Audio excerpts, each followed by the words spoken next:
Je pense qu'il y a des sujets inévitables. J'allais forcément me retrouver tôt ou tard face à cette caméra pour ouvrir les portes de Poudlard et de la saga cinématographique la plus magique du début du 21e siècle. Alors qu'est-ce que je pourrais vous apprendre dans cette vidéo? Que J.K. Rowling a écrit les 7 tomes de Harry Potter?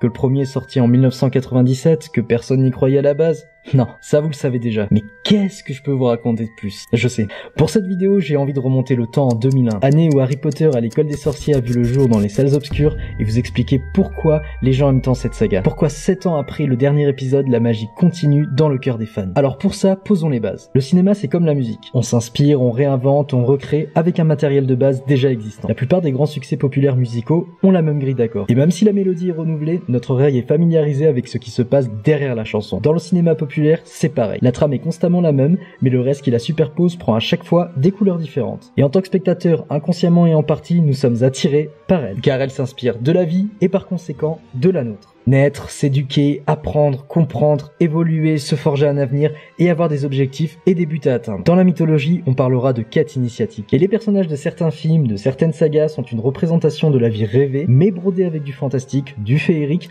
ou de la science-fiction. En gros, les mêmes accords de musique, mais avec une mélodie différente. Dans Star Wars, Luke Skywalker est un fermier qui vit chez son oncle et sa tante, il rêve d'aventure, rencontre un vieil homme, obtient l'objet magique, rencontre des amis et part à l'aventure. Dans Le Seigneur des Anneaux, Frodon vit une vie simple, avec son oncle comme figure paternelle.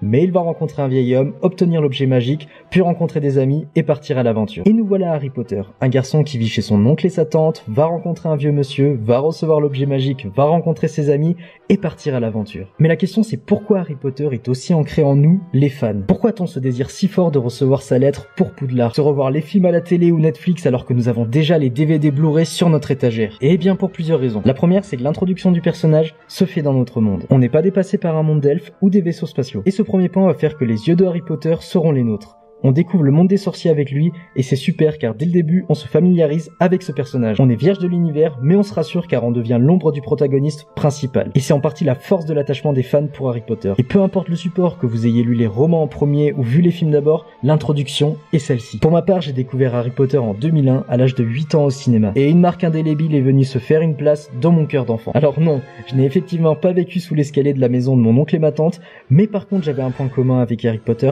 celui d'être un enfant. Et celui de forcément grandir avec lui de film en film. J'allais à l'école, j'avais mes amis, mes camarades, mes professeurs et mes cours. Mais la magie, je ne pouvais la trouver que dans le cœur des conversations de la cour de récréation, dans mon imagination et bien entendu dans l'univers de Harry Potter. Et ce premier film a réussi de façon naturelle à s'intégrer comme une pièce d'un puzzle dans mes souvenirs. Aujourd'hui, je regarde le premier volet de la saga avec cette impression étrange, je vous l'accorde, d'avoir connu cette bande d'enfants. Et je ne vais pas vous faire une énième vidéo traitant de la nostalgie. Mais un film nous renvoie sans cesse à une époque, à un moment précis, à un parfum, une atmosphère. On associe constamment les choses à d'autres. Harry Potter a traversé les salles obscures pendant 10 ans, sur 8 films avec forcément une finalité. Et cette finalité a été pour ma part et pour tant d'autres la fin d'une ère, un au revoir à l'enfance et à des personnages qu'on a suivis durant toute notre vie. On a quitté les bancs de l'école définitivement. Et c'est pour ça que les fans de Harry Potter relisent les livres, regardent les films à la télé pour rester dans ce bonheur de l'enfance, cette atmosphère et cette nostalgie. Et là où le geste va encore plus loin, c'est qu'il ne s'agit pas de rester que sur des souvenirs du passé. Des expositions ont vu le jour, un site internet, une pièce de théâtre et son livre avec. Même terminé, Harry Potter réussit encore à nous surprendre en créant de l'inédit tout en maintenant la nostalgie. Et pour rester sur le cinéma, les Animaux Fantastiques est le début d'une nouvelle saga qui se situe dans le même univers que notre sorcier à lunettes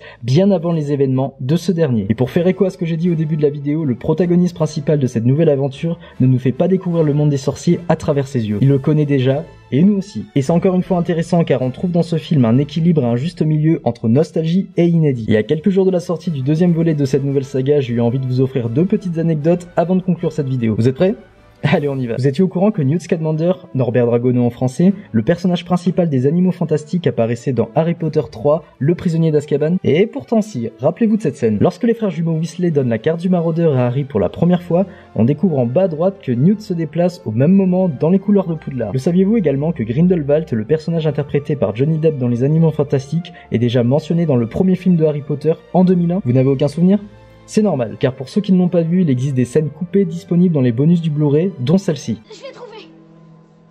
Dumbledore est surtout célèbre pour avoir vaincu le mage Grindelwald en 1945. Continue. Et voilà, je pense qu'il est temps que je vous laisse ici. Continuez à alimenter ce lien avec Harry Potter, car c'est ce qui continue à faire vivre une communauté d'amoureux, de passionnés et de nostalgiques qui prouvent chaque jour que la magie existe.